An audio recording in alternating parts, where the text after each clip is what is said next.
उनको जो उचित लगता है, जो अनुचित लगता है, वो अपने हिसाब से एक वो आचार संहिता, एक नियम कानून बनाएंगे। अगर स्वेच्छा से लोग दे रहे हैं तो इस पे कोई आपत्ति नहीं होनी चाहिए।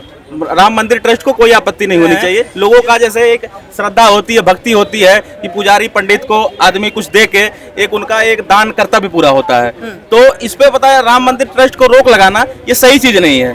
तो इनको पूरा स्वतंत्र होना चाहिए। जो ट्रस्ट जो काम कर रहा है अच्छे के लिए कर रहा है, वो भी कई बार ऐसा भी तो होता है, एक तिलक के बहाने एक दुकान खुल जाती है और फिर वहाँ पर जितने भी दर्शन करने के लिए आते हैं उनसे जबरदस्ती उगाही करते हैं। राम जन्मभूमि ने जो भी फैसला लिया है मैं उसके खिलाफ कभी भी नहीं बोलना चाहूँगा। अगर कोई श्रद्धा भाव जो भी दे रहा है तो उस पर कोई पाबंदी नहीं हो लगनी चाहिए। नमस्कार, मैं सचिन कुमार, आप देख रहे हैं न्यूज़ ट्यूब भारत।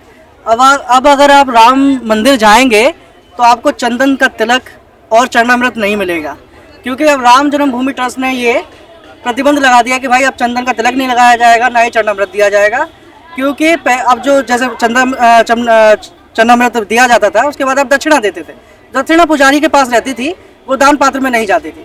तो अब राम जन्मभूमि ने ये कर दिया है कि भाई अब चंदन का तिलक नहीं लगेगा, ना चरणामृत दिएगा, ना ही आप दक्षिणा दे पाएंगे और ना ही वो पुजारी को पैसा रहेगा, सारा दान पात्र के अंदर ही जाएगा जो पैसा आएगा। तो इसी पर जानना है कि ये क्या राम जन्मभूमि का जो फैसला है ट्रस्ट का, ये सही है? क्योंकि पंडित जी ये कह रहे हैं कि भाई जब चरणामृत ही नहीं दिया जाएगा, प्रसाद ही नहीं मिलेगा भक्तजनों को, तो फायदा क्या है? देखिए, जैसा कि सबको विदित है, सब लोग जानते हैं कि 500 सालों के संघर्ष के बाद भव्य राम मंदिर बना है। वो भी भाजपा सरकार के मैनिफेस्टो में था, जो इनके प्राथमिकताओं में से एक था। और इन्होंने जो मोदी सरकार ने जो वादा किया था, उसने एक वादा पूरा किया। जैसे अनुच्छेद 370 हटाया, राम मंदिर बनवाया। और रही बात जो आपने ये चरना अमृत और ये जो नियम कानून की बात कर रहे हैं, तो इसका ज़्यादातर निर्धारण हमें लगता है कि आचार संहिता का पालन करवाने का जो राम मंदिर ट्रस्ट है वही करवाएगा ये चीज़। उनको जो उचित लगता है, जो अनुचित लगता है, वो अपने हिसाब से एक वो आचार संहिता, एक नियम कानून बनाएंगे वो। तो हो सकता है कि जब वहाँ पे मंदिर जो पुजारी हैं, जो उनको तो एक सैलरी पे रखा गया होगा ना, वहाँ पे जो ट्रस्ट होता है वो हमेशा किसी को ऐसे फ्री में काम नहीं कराता, एक सैलरी बेस्ड काम होता है। तो देखिए, प्रसाद ऐसे भी दिए जा सकते हैं ना, प्रसाद एज यूजुअल बिना दक्षिणे के भी तो दिए जा सकते हैं।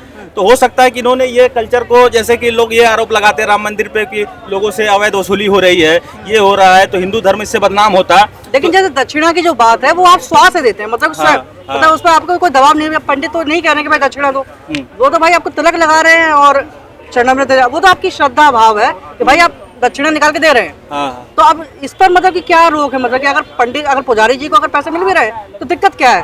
नहीं, हाँ, ये आपकी बात सही है। अगर स्वेच्छा से लोग दे रहे हैं तो इस पे कोई आपत्ति नहीं होनी चाहिए। राम मंदिर ट्रस्ट को कोई आपत्ति नहीं होनी चाहिए, ये सही बात है। क्योंकि अगर लोग स्वेच्छा से कुछ भी दे रहे हैं, लोगों का जैसे एक श्रद्धा होती है, भक्ति होती है कि पुजारी पंडित को आदमी कुछ दे के एक उनका एक दान कर्तव्य पूरा होता है, तो इस पे पता है राम मंदिर ट्रस्ट को रोक लगाना ये सही चीज नहीं है। तो इनको पूरा स्वतंत्र होना चाहिए आप क्या कहना चाहेंगे निर्णय लेने के लिए। अंकल जी, आप क्या कहना चाहेंगे इस मुद्दे पर? किस विषय पे?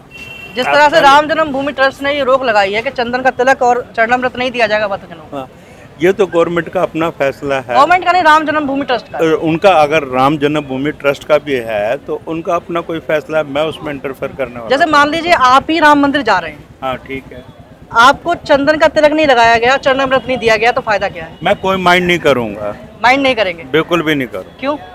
जो ट्रस्ट जो काम कर रहा है अच्छे के लिए कर रहा है। वो भी कई बार ऐसा भी तो होता है, एक तिलक के बहाने एक दुकान खुल जाती है और फिर वहाँ पर जितने भी दर्शन करने के लिए आते हैं उनसे जबरदस्ती उगाही करते हैं।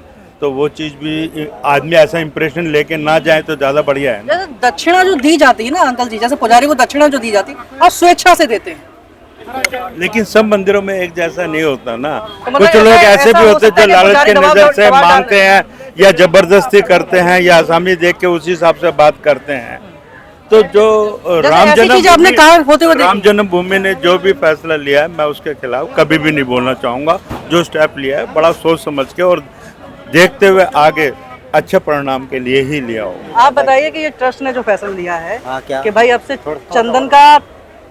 चंदन का तिलक नहीं लगाया जाएगा, ना ही चरणामृत दिया जाएगा भक्तजनों को। चंदन का तिलक का अगर क्या नाम है लगाना चाहिए। अगर ऐसे कोई पाबंदी नहीं होनी। फैसला इसलिए लिया है क्योंकि पुजारी को, मान ले कि आपने चंदन का तिलक लगाया, पुजारी ने चरणामृत दिया, आपने बदले में दक्षिणा दी, दक्षिणा पुजारी ने अपने पास रखी, दान पात्र में नहीं गई। तो इसलिए ट्रस्ट ने फैसला लिया है कि अब से चंदन का तिलक और चरणामृत नहीं दिया जाएगा, ना ही चरणामृत दिया जाएगा, ना ही आप दक्षिणा देंगे। देखो क्या नाम है, अगर कोई श्रद्धा भाव जो भी दे रहा है तो उस पर कोई पाबंदी नहीं हो लगनी चाहिए, ठीक है, कोई पाबंदी नहीं लगनी चाहिए। और क्या नाम है, चंदन का टीका लगना चाहिए, चरणामृत बिल्कुल लगना चाहिए। लेकिन कोई अगर वही जो पंडितों का तर्क है यही है कि भाई जब भक्त जनों को प्रसाद ही नहीं मिलेगा तो फायदा क्या है उनका आने का। नहीं, सबसे बड़ी बात तो यह है कि मंदिर के अंदर भगवान जी के दर्शन कर देना, उससे बड़ी बात तो यही है, सबसे बड़ी बात तो ये है। और बाकी ये सब बात की बात है, ये दर्शन करना, ये प्रसाद से भी सबसे ज़्यादा बड़ी बात ये है। और ये तो और भी अच्छी बात है, क्या नाम है, अगर प्रसाद मिल जाता है, चंदन का टीका लग जाता है, कलावा बन जाता है, ये और भी अच्छी बात होती है। लेकिन और उसके बदले में अगर कोई श्रद्धालु अगर श्रद्धा जैसे देना चाहे तो ये क्या नाम है, उस पर कोई पाबंदी नहीं है, होनी चाहिए।